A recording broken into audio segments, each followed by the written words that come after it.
So use, addressing Michael's question that he brought up, who is supposed to use NIST publications or the special NIST publications or NIST frameworks within the cybersecurity area of NIST? Who is supposed to use these? Or so for government use, all federal agencies and state agencies, some state agencies, they have to use specific, frameworks or specific standards within the NIST catalog. So depending on what they do, there is a whole list of them, like a whole list of standards that they can use, right? For non-government use, that is for the corporate side, it is best practices. It is nice to have or nice to use. It serves as a good starting point for information security within any organization, but they don't have to use it, right? And some of it, frankly, some of it does not really apply to the corporate side, right? Some you can, tweak here and there and still apply it. Some, does not really apply. But for corporate bodies who have to, who are working directly with the government, sometimes they are obliged to use some of these or comply with some of these standards or frameworks. Okay, so that is the use. For the government side, it is almost everybody has to use it. For the corporate side, if you are not working directly with the government, you can use it as one of the frameworks that you are using in combination with other frameworks out there to help secure your environment. But other than that, you don't really have to use it.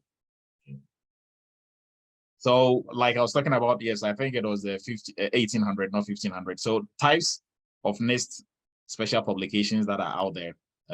And these are the publications that focuses predominantly on information security or cybersecurity. So we have the special publication 800 series, we have the 1800 series, and we have the 500 series, right? So under the 800 series, there's a whole list of frameworks that we are going to go through and everybody's going to see.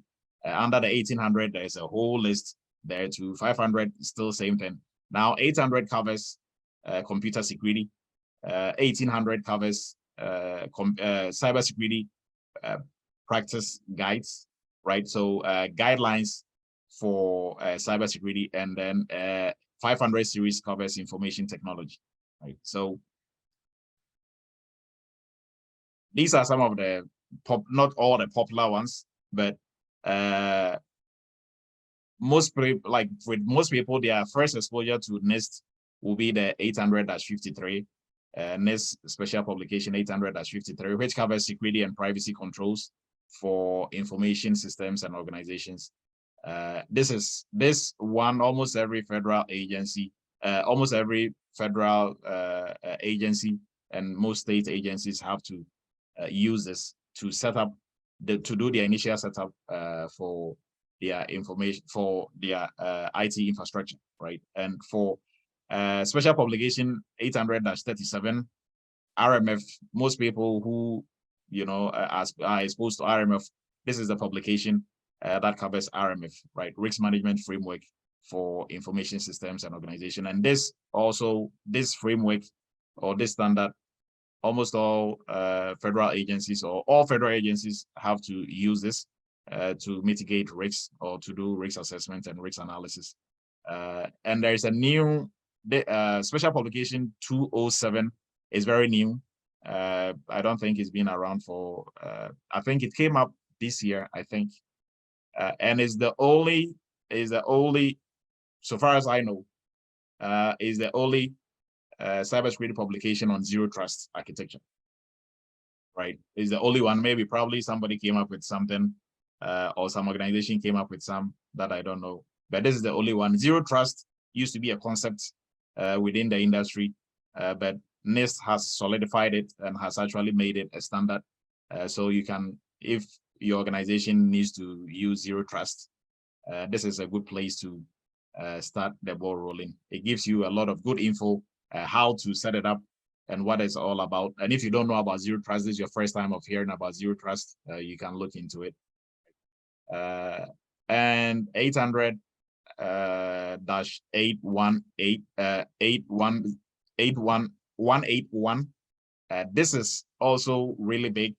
Most people don't know this, but for staffing or for cybersecurity workforce, this is the Bible for cybersecurity workforce. I think this is the only framework out there or only standard in the world that focuses on the workforce side of cybersecurity, right? So it gives you, this is the framework that categorizes cybersecurity into the 7 main categories and 53 specialty areas and 54 work roles. And it breaks it down into exactly what knowledge, skills, abilities you need to function effectively as a cybersecurity professional, in any role, right? This is a very important framework, but not very familiar. But today, so you can dig into this as well. Now, NIST 800-66 implementing HIPAA security rules. So let's jump into the whole list, the whole entire list for the NIST publications.